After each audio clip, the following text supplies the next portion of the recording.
Good afternoon, everyone. Welcome to today's webinar. This is titled Understanding Information Security and its Impact on the Digital Signage Industry. This webinar is hosted by Digital Signage Today and sponsored by Intuiface. My name is Bradley Cooper. I'm the editor of Digital Signage Today, and I will be moderating today's discussion with Jeffrey Besson, who is the CMO of Intuiface. Information security is a key component of every industry, but many digital signage vendors have yet to embrace it fully. This webinar will explain the world of information security, as well as review key certifications and provide guidelines of how best to proceed for both vendors and integrators alike. Please feel free to submit any questions during the webinar, because we will have a live Q&A immediately following the presentation. With that, I'll pass the mic off to Jeffrey. Bradley, thank you very much for hosting this webinar. I'm very pleased to be here. I am not going to thank the attendees, and here's why. In the time of COVID, sheltering at home, socially distancing, eating dinner in the street, we need a little bit of sunshine in our lives, and nothing says sunshine like information security. So I know you're here to relax and just enjoy yourself, and so you're not doing me any favors. But hopefully, I can bring a little bit of sunshine to what might be considered a fairly dry topic. Certainly, it's a critically important topic, and I hope to impart some of that concern you should have, and maybe impart a little bit of interest as well, so we can tackle it together and do a nice job of it. Before I get started, I wanted to take a little bit of a poll, just so I can understand who you are. So Bradley, if you could throw up the 3 poll questions, just want to get a sense for who's here. Could change the material a little bit. So let me know who you are. It's coming in. It's like a telethon. We'll give you guys another couple of seconds. Just about. We have a couple more numbers. All right, Candace, I think we can go to, or Bradley, number 2. It's a good split.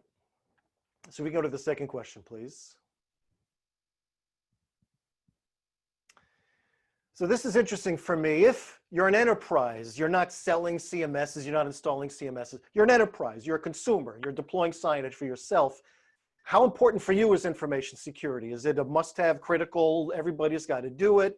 It's a differentiator. You might choose one vendor over another, but it's a nice to have. You haven't really thought about it, you know, that kind of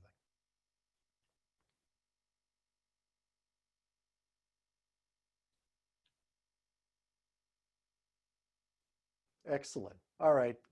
Very interesting. So the majority of you, it's a must-have. Good. I think that's good. One more question, please, Bradley. If you're a CMS provider, or you're installing, maintaining, you know, you're dealing with CMSs, how far along are you in formalizing an approach to information security? I have a proposal in this webinar that maybe the digital signage industry is a little behind other industries, but I'm curious to know your perspective on information security. You haven't even really thought about it. You're already certified for something. You know, where are you in the spectrum? So that's also interesting to know. And again, it's a pretty big split. All right, Bradley, thank you. You can close that as well. Very good distribution. Thanks, everybody, for participating. You can now relax and enjoy yourself. It's all about information security. So, why are we here? Okay, we proposed this webinar. Why are we here?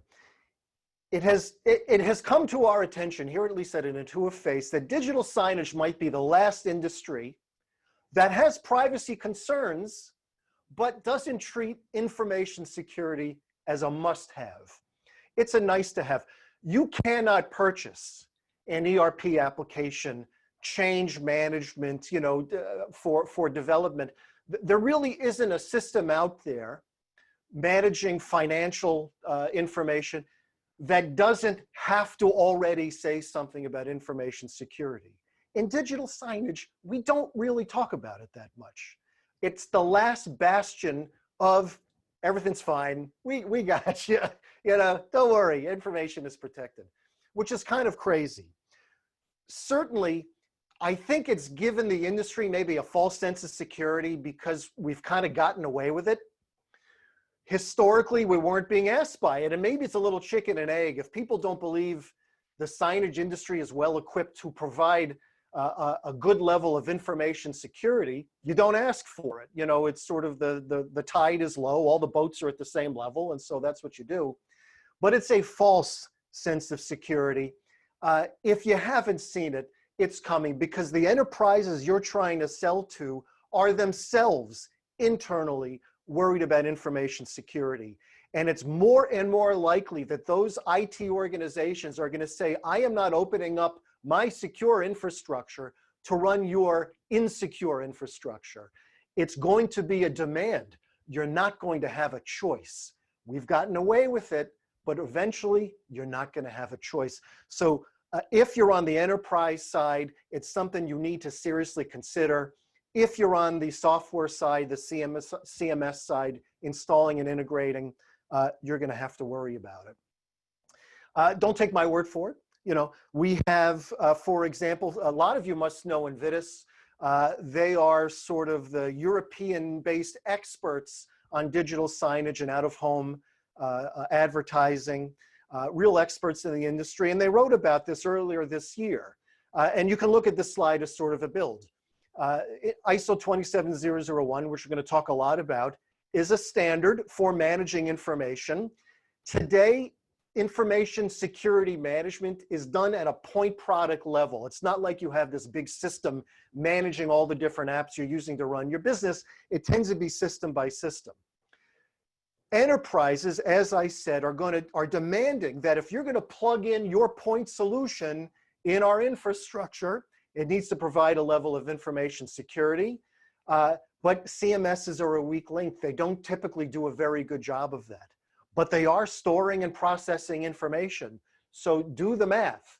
If enterprise IT requires it and digital signage CMSs store it and process it, then enterprises are going to start looking for certified platforms because it's the only guarantee that it can be safely plugged in. So the industry is talking about this as well. It's not just us. And the question is, well, what exactly is it and how does one do it? So let's start by talking about what information security actually is. At the end of the day, it's about protecting information and mitigating information risks. Information, it could be print, could be electronic. It's the data, the information that you're bringing in from your customers or that you're managing for your own business, all of your intellectual property, all of your financials, all of that stuff needs to be protected, and you need a process in place to continually reassess the risks to make sure that you are agile and adjusting to a changing climate to prevent unauthorized access and misuse and destruction of the media, et cetera. This notion of reacting to risks is a big part of it because even if you have controls in place, if you don't monitor the controls and make sure that they continue to be effective when there are new viruses and phishing attacks and firewall concerns and web operating system problems, you need to continually make sure that you're adjusting to those changes. It is not, however, information security is not particular to any industry. It is industry independent. It's about information. There's nothing about information that makes it special for one industry to another. It just needs to be secured. And so the general notion of information security, it's not special to digital signage. There's no particular unique requirements. The good news is what the industry says about information security equally applies to our industry. There's no special nuance that we need to account for. There's a good way to summarize the notion of information security. What are the goals? What are you trying to ultimately achieve if implementing some sort of information security process? It's confidentiality, integrity, and availability, or CIA. And you're going to hear about that a lot. If you ever Google information security, you're going to hear about confidentiality, integrity, availability. Confidentiality is who's allowed to have access, to make sure that only authorized people have access to the material to which they are authorized, right? So this is about making sure information is private to those who shouldn't see it, but accessible to those who can. Integrity means that nobody's messing around with it, that it isn't fragile in some way, that it's always accurate, that it cannot be corrupted. And that isn't just maybe because of some malicious intent. It could just be you have some bad infrastructure set up and there's some corruption, right? Do you have the proper levels of redundancy, and are you checking to make sure that information is accurate? You know, if you have financials, you change a couple of numbers, that's not a lot of bits, but it completely changes the financial outlook, right? So integrity is making sure it's not corrupted, that it is accurate. And then finally, availability means that you can get it when you need it. And that could be like a service level agreement where when I want it, I can get it. That the system is not down, that it remains accessible, that it is not being hit by some sort of denial of service attack or what have you, that it can always be available. It's my information. I want to get it when I need it. So confidentiality, integrity, availability. In a nutshell, those are the objectives of information security. The question ultimately is, you know, how you go about doing it. But let's first talk about what it affects. So what's in the scope of information security? Well, hardware and software, maybe that's obvious, right? So the laptops that your employees bring home, if there's virus protection on those devices, and what kind of authentication procedures do you have? Which leads us to the server-based processes, all the DevOps stuff. How does your development team store and check in their code? How does change management work? How are you storing passwords, not just in-house, but also for your clients and customers? Staff procedures like the onboarding process, and just as interesting and important, the offboarding process. Like, what formally do you need to do to make sure your employees aren't walking away with an iPad or something that has customer information on it? So when you think about information security in the context of an actual business, it really affects everything, right? I think I skipped one. Yeah. So if you think about information security for any industry, and I'm not going to go through this whole slide, but you can imagine that this is something that bubbles up to the top. This is not something that we should do because it's a nice idea. It's because it really can affect the course and future of a business. You know, clearly for data protection officers, for information security officers, this is about doing their job effectively. Having a formal set of processes and controls in place to make sure they can do their job well. Clearly for the business, a lot of this can just be about reputation and also about your bona fides, about being a legitimate player competitively when you're going up against alternatives. Can you claim with authenticity that you are securing your client's information as well as your own information? So any industry can benefit from information security, obviously. For the digital signage industry, let's make this relevant to us. Why do your clients care? So if you're enterprise, why do I think you should care? If you're selling into enterprises, why do they care? Well, look, again, you're probably thinking about, as an enterprise that is adopting a digital signage solution, independent of digital signage, you're already thinking about what are we doing internally to protect our information. You are building or already have in place internal controls. And you need to ensure that third-party platforms, third-party software respects those internal controls. And information security is a big part of that. And so it's a big part of your decision-making process when selecting a content management system. Of course, even if your digital signage CMS fails, you look like the bad guy. Your clients aren't going to blame the CMS, they're going to blame you. So this is a lot about managing trust. And of course, ultimately, if the signage industry embraces information security, it'll make your job easier in actually picking somebody to work with. If you're an agency or an integrator, so you are sort of the middleman, you're not necessarily building the CMS, but it's your job to choose one, recommend it, and install it. When you have an understanding of information security and are self-aware that the tools you're using are good at it or not, it certainly helps you differentiate from alternative companies. It should simplify pre-sales because it becomes a check mark, right? Done, we're clear. Not a 10-page RFI of questions. Do you secure this? How do you secure that? What do you do for this, right? And it should augment your authority. It should give you, again, it should wrap you in the cloak of having knowledge, understanding, and they can trust in your ability to implement a solution that will respect those internal controls on the enterprise side. I think it should probably be obvious for a CMS provider, for a software vendor, why they should care. You got to protect the information, protect yourself against attacks, manage the risk, and make security business as usual. So I don't know that I need to sell you on this stuff. All this stuff is obviously good. It's just can be hard. And ultimately, that's probably why some of us are not there yet. It's not trivial. It's hard to do and can be a little intimidating. So, okay, we've talked about information security. What is it? Why people should care. Let's now talk about how to prove it, okay?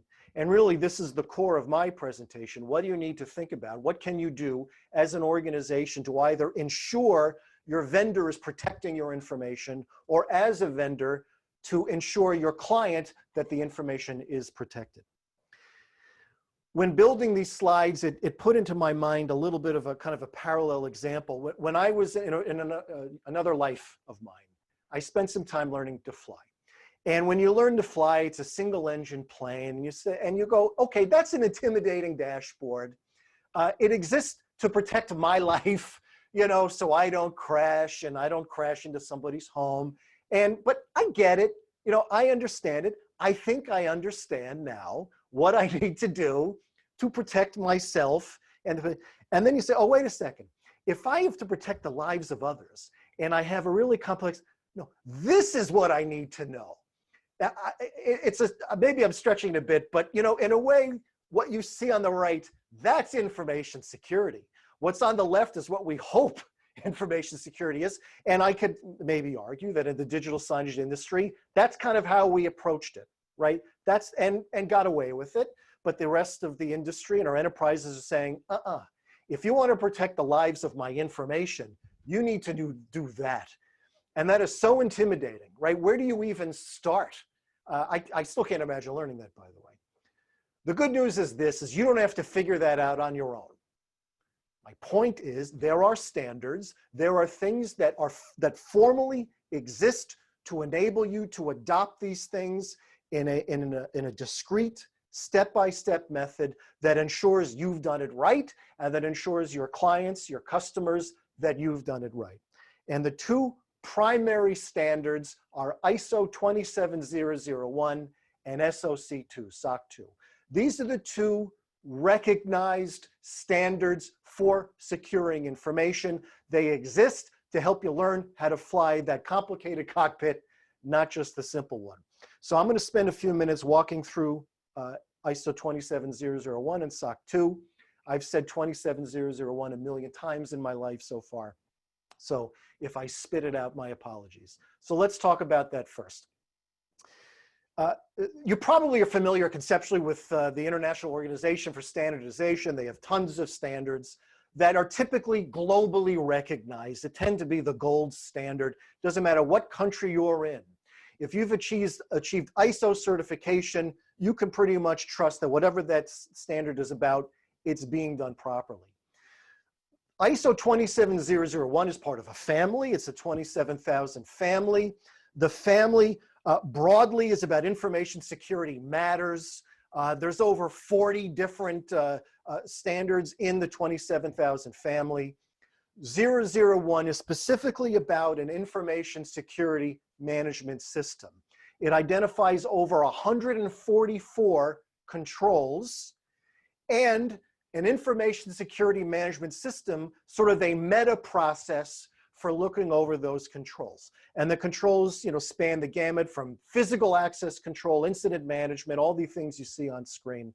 There's a ton of controls that may or may not be relevant to your business. And so it doesn't require that you do all 144, but you define a scope. And within the scope of your certification effort, you identify the things that are relevant to you, the controls that are relevant. So it could be 144, it could be less. Essentially, what you do when you start the certification process is you identify what you do well, what you don't do well. And there's a very formal auditing process. There are people that exists, organizations that exist solely to audit your ability to properly adopt an information security management system according to 27001. Let's talk a little bit more about the information security management system, because that's what's unique to 27001. When we talk about SOC 2, that's going to be the big difference. As I mentioned, it's a bit of a meta process. It's looking over the controls and the guidelines. It does lots of things. It identifies the information you have to protect. It ensures there's a systematic approach to managing and protecting that information, gives you an organizational view. It ensures that arrangements exist to continually fine-tune it, to reassess and adapt to changes. That's really core to the ISMS, is to give you a bird's eye view of everything you're doing to manage your security, and to have a process in place to continually make sure it's adapting to the current environment, that it's not a static kind of thing. It adopts, in that last bullet point, you see plan, do, check, act. So plan, do, check, act, that's sort of the ISO meta process. No matter what standard you're doing, there's this general notion among all the ISO standards of planning, doing, checking, and acting. And that's even built into the ISMS itself, to continually plan, do, check, and act. And it just cycles over and over and over again. Okay? So that's really core to 27001, making sure you have an ISMS in place and that it's continually reassessing the effectiveness of your controls. If you pass your final audit, we'll talk about auditing in a bit after we discuss SOC2, SOC 2. If you pull it off, you get a certificate. It's a formal audit conducted by a formal organization, making sure you conform to the 27001 requirements in the context of a particular scope. You're actually seeing on the screen the Intuiface certificate. Company is Intuilab, but Intuiface. And you can see there's a scope defined there. It's for the following activities. So for those activities, we are now certified to be compliant with the standard protecting the information. The certificate is good for 3 years, but there are annual audits. So the annual audits don't cover everything. They're sort of checking on items. There's a notion of non-conformity and suggestions for improvement in areas of concern. They have all these formal names. And if you have major non-conformities, you can't pass the audit. If you have areas of concern or suggestions for improvement, you get a pass. They're going to check up on you again to make sure that you're doing okay.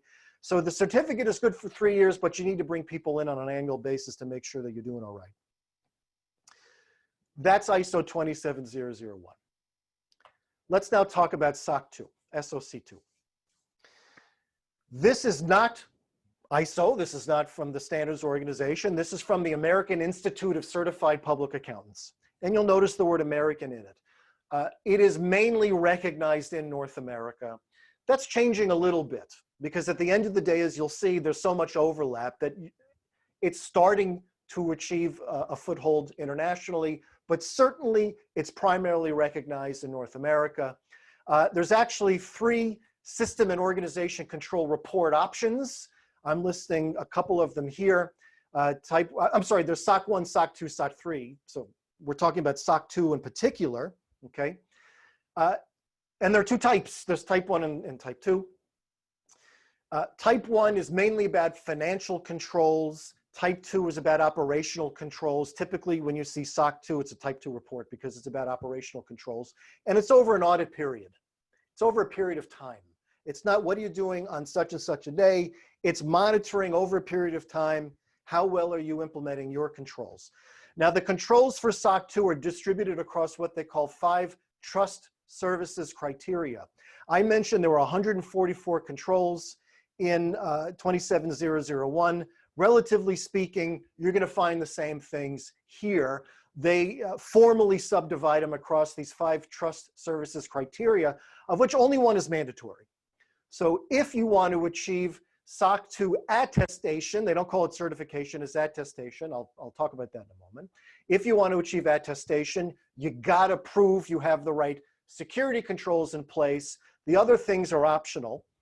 And you can choose to do them or not, although depending on your business, you're going to want to do that because depending on who you're selling to, they might require that your SOC 2 attestation include confidentiality and privacy. And if you don't have it, security is insufficient. SOC 2 audits are performed by a certified public accountant. Now, they need to be trained particularly in SOC 2, but technically they're an accountant. And when they decide that, yes, you have the right controls in place, they seem to be doing what you say they're doing, then you get an attestation. There's actually a set of reports. There's a letter from the CPA. There's a letter from the company. There's a whole bunch of stuff in there. It's the CPA saying, in my opinion, such and such company has implemented the controls they say they've implemented. Okay? They say they're doing these things. There's a bunch of controls they should have. They say they're fulfilling these controls. I've looked at what they're doing. Yeah, I think it's doing that. And that you have to do annually. That's an annual thing that you need to do. So you don't get to skate, for a couple of years. Every year they got to reassess. Let's now compare these things, okay? How do they compare? So at the end of the day, the main difference is a 96% control overlap between 27001 and SOC 2. The main difference is the information security management system. And by the way, this is a little bit of religion, so I'm going to do the best I can to give my unbiased opinion, but there could be a couple other denominations that might have a different spin. But so this is the way I see it. The SOC 2 attestation is over a period of time and repeated on an annual basis. In a way, the audit is the information security management system. It is the ongoing reassessment that the controls the organization says are in place and are being effective. For 27001, information security management systems are built in. There's not the human auditing part. There's still an annual audit for 27001, but there's a formal system in place to self-audit and make sure the controls are in place. So I think that decently captures the differences between those two things. I mean, for 27001, you get a certificate. In SOC, it's an attestation. It's a letter with an opinion, but at the end of the day, conceptually kind of the same thing. Typically, there are cost and timeline differences, though. The ISMS overlay, there's a lot more documentation work that needs to happen. The audits take longer. And so by and large, 27001 tends to cost more and take longer. Okay. I'll briefly talk about us. It took us 15 months. It took us 15 months to be certified, and we were told was pretty good. Okay. GDPR. Some of you might be familiar with the General Data Protection Regulation. It's sort of the gold standard for protecting customer information. You are seeing things like California, and I took a note here. What do they call it? They call it the California Consumer Privacy Act. It's a state level thing that kind of does the same thing. So GDPR is the gold standard. It's kind of branching out. It's a big one, and it's all about data protection, right? So how does this overlap with 27001 and SOC 2? Well, basically, some of the controls are there and some of them are not. So for things like consent and data portability, they're not really baked into 27001 or SOC 2. However, based on our experience, the 27001 auditor asked, will you be working with data provided by Europe-based clients? And if the answer is yes, then we have to be GDPR compliant as well. So it wasn't baked into 27001, but it was required by the audit, okay? From what I've seen with SOC 2, again, it's sort of the same overlay. If you're not operating in Europe, you don't have to worry about it. If you're just in North America, if you're gonna operate in Europe, you kind of have to do GDPR anyway. So maybe like 27001, it's something you might have to account for. I just know that when we were audited, we had to be GDPR compliant in order to be 27001 certified. Don't know if it's required to get your SOC 2 attestation report. Quickly looking at our certification experience, as I mentioned, it took us 15 months. The first 3 months was sort of the initial risk assessment. Throughout the process, we had a coach from an information security certified consulting firm. This is what they do for a living, is help organizations manage their approach towards 27001 certification. And they did tell us 15 months was kind of quick. So, you know, take that for what it's worth. We decided the scope of our effort should impact any part of our business that affects information, data that is either provided by our customers or delivered to our customers. So the scope of our certification included product development, operations, and support. It did not include sales, marketing, and accounting.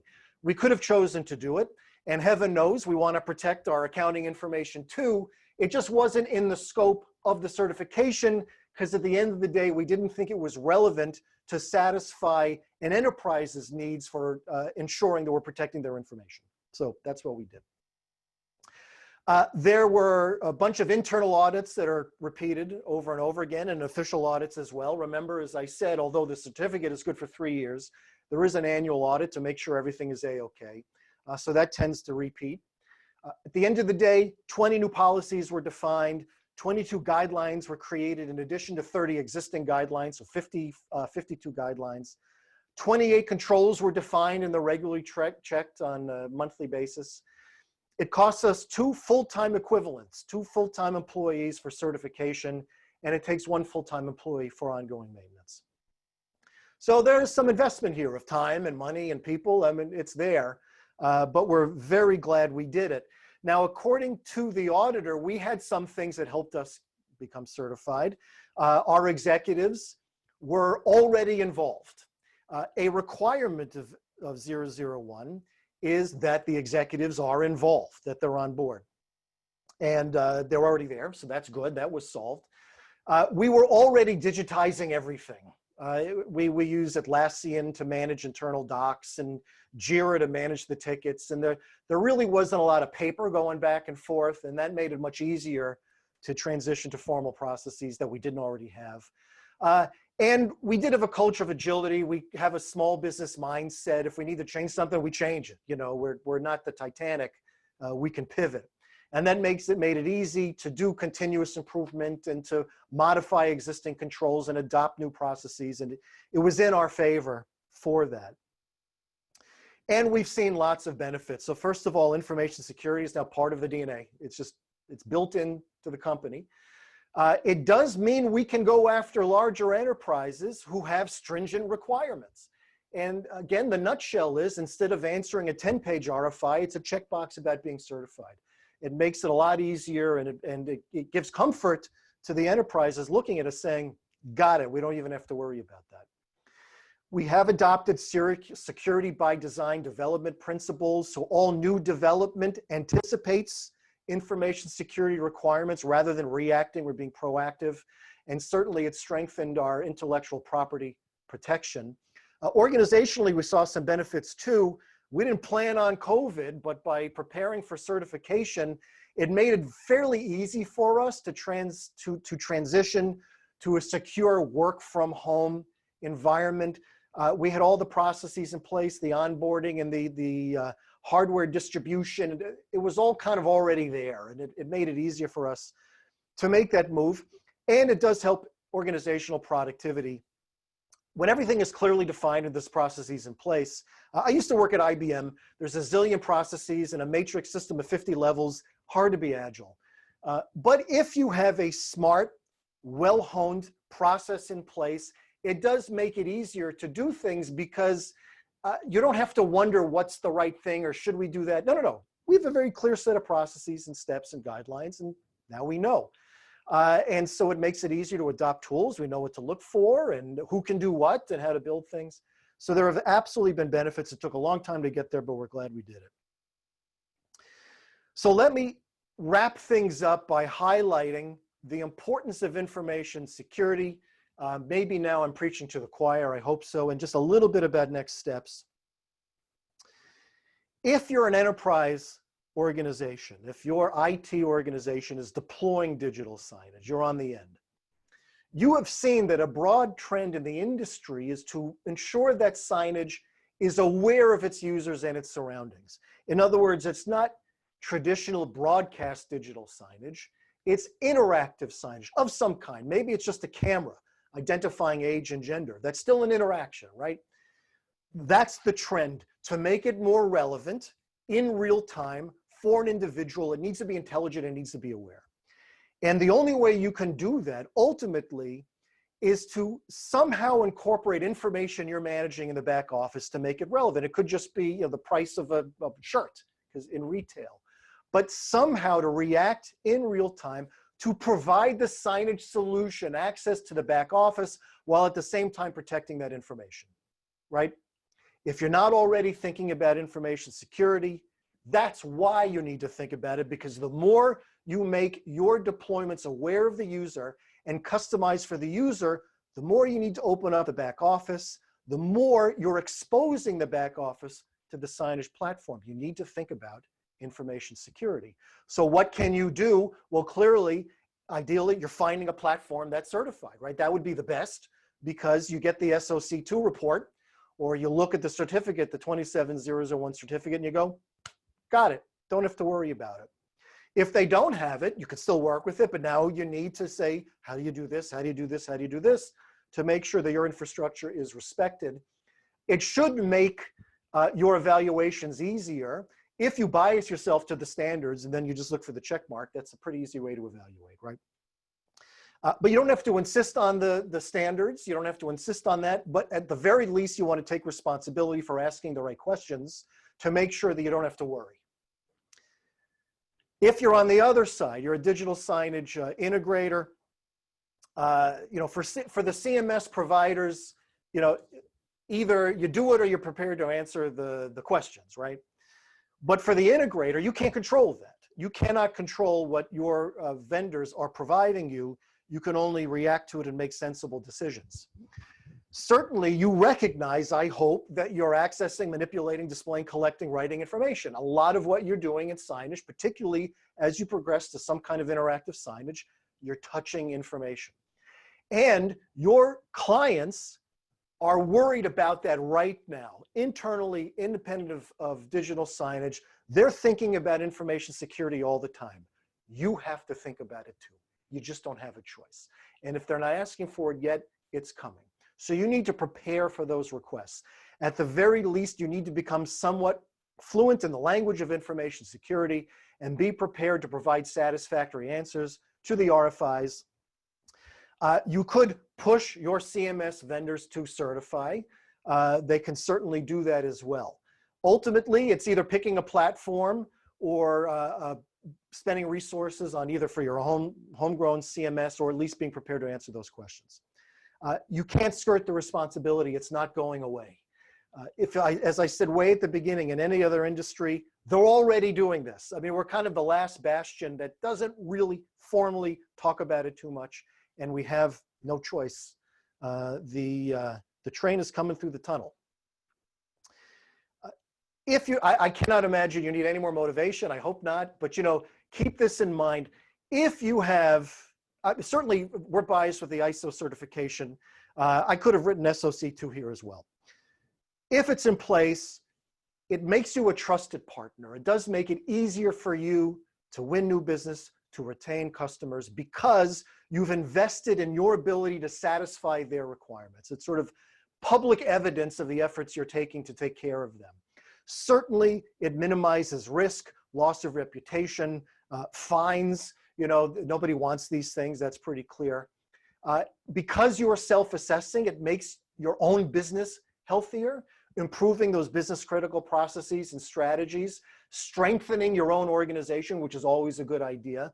We don't always want to look in the mirror because we're not going to be happy with what we see. At least we have some standard approaches that enable you to look with an intelligent and impassionate eye and make changes.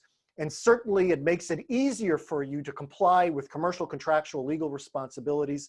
Even things like GDPR, yes, some of the things are uncovered, but if you have a SOC 2 attestation, if you're ISO certified, you're very close to it. I mean, you've progressed a lot.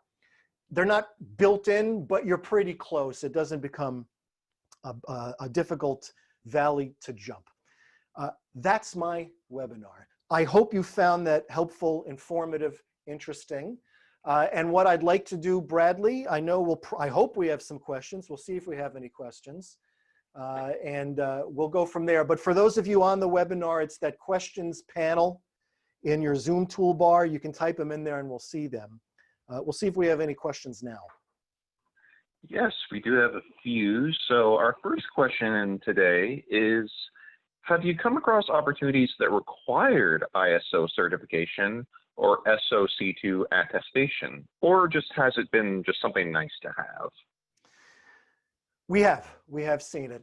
I don't remember the timing. Certainly we've had 10-page RFIs for years about security. When we work with organizations like Microsoft now, they're asking about this. So absolutely we're seeing it. It certainly depends on the organization. It depends on how they run the rest of their business. For small and mid-size opportunities, you're not always seeing it. I suspect part of it, again, is they're intimidated by the whole concept as well. But for large enterprise, we have absolutely seen it. And certainly what we've been able to do is receive the 10-pager, provide the certificate, and we're done. So for me, that's not a nice to have. That's a must-have because it vastly simplified the pre-sales process for us and gave them some confidence as well. A good question. Awesome. So our next question is, can you give us a couple of examples of things you've implemented through your ISO certification process that visibly and directly impacted your customers? That's a good question. Yes, it's certainly true that most of the controls are internal. That's why the certificate is important, because it's proof that you're doing things that people can't see, right? That's why you get the certificate or the report. But there are some results. So for example, one of the things we implemented was a web accessible page dynamically showing the availability of our systems, of all the infrastructure our software depends on. You can see, is it up? Anybody ever use is up? You know, that little website, is it up?